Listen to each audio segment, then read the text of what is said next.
യാത്രകൾ എന്നും പ്രിയപ്പെട്ടത് തന്നെയാണ് എനിക്ക്. എന്നിരുന്നാലും ചില യാത്രകൾ ഒരുപാട് വിഷമം ഉണ്ടാക്കാറുണ്ട്.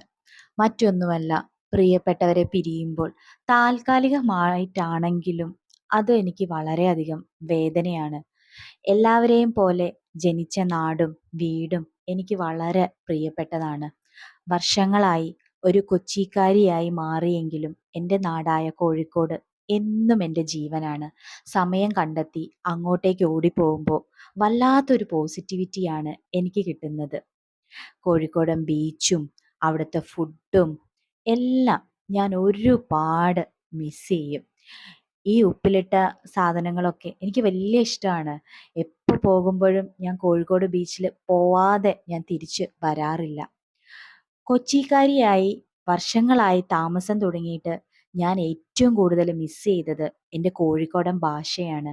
സത്യത്തിൽ അതെനിക്ക് തീർത്തും നഷ്ടപ്പെട്ടു. ഒത്തിരി വർഷമായി കൊച്ചി ജീവിതം തുടങ്ങിയിട്ട്.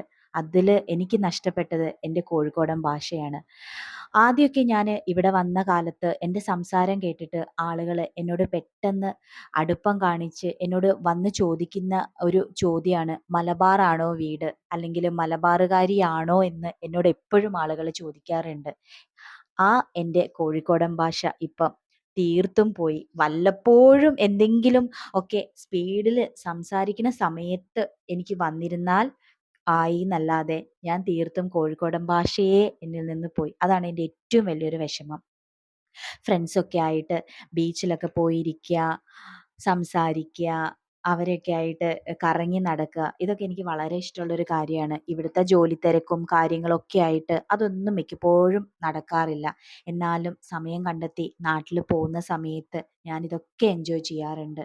ഇവിടെ എല്ലാ സ്ഥലത്തും പോയിട്ടേ ഞാൻ പിന്നെ മടങ്ങി വരാറുള്ളൂ. അപ്പോൾ എനിക്കൊരു വിഷമം ഉണ്ടാവും. കാരണം പ്രിയപ്പെട്ടവരെയും വീടും നാടും എല്ലാം മിസ് ചെയ്യുന്നതായിട്ട് തിരിച്ച് വണ്ടിയിൽ കയറിയിരിക്കുന്ന സമയത്ത് വളരെ ഒരു വിഷമം തോന്നാറുണ്ട്. അങ്ങനെ ബീച്ചിലും ഗോകുലം മാളിലും അങ്ങനെ എല്ലാ സ്ഥലങ്ങളിലും മാക്സിമം രാവിലെ ഇറങ്ങും. എല്ലാ സ്ഥലത്തും കറങ്ങി തിരിഞ്ഞ് നടന്ന് ഒത്തിരി ലേറ്റ് ആയിട്ടേ വീട്ടിൽ പോവുള്ളൂ. കാരണം കിട്ടുന്ന വളരെ കുറച്ച് ദിവസങ്ങൾ നമ്മൾ മാക്സിമം എൻജോയ് ചെയ്യാനായിട്ട് ശ്രമിക്കാറുണ്ട്. വീട്ടുകാർക്ക് അധികം കാണാൻ പറ്റിയില്ലെങ്കിലും ഞാൻ കറങ്ങി നടക്കാനും ഫ്രണ്ട്സായിട്ട് എന്താ പറയുക ചില്ല് ചെയ്യാനൊക്കെ ഒത്തിരി സമയം ഞാൻ എടുക്കാറുണ്ട്. കാരണം അതെനിക്ക് വളരെ ഒരു പോസിറ്റിവിറ്റിയാണ് കേട്ടോ.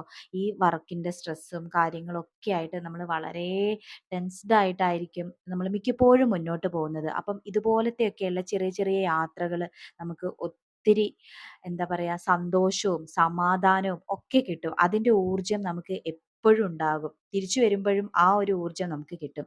കുഞ്ഞു വീഡിയോ ആണ്. ഇഷ്ടപ്പെട്ടെങ്കിൽ ലൈക്ക് ചെയ്യണം, സപ്പോർട്ട് ചെയ്യണം. Tata bye bye.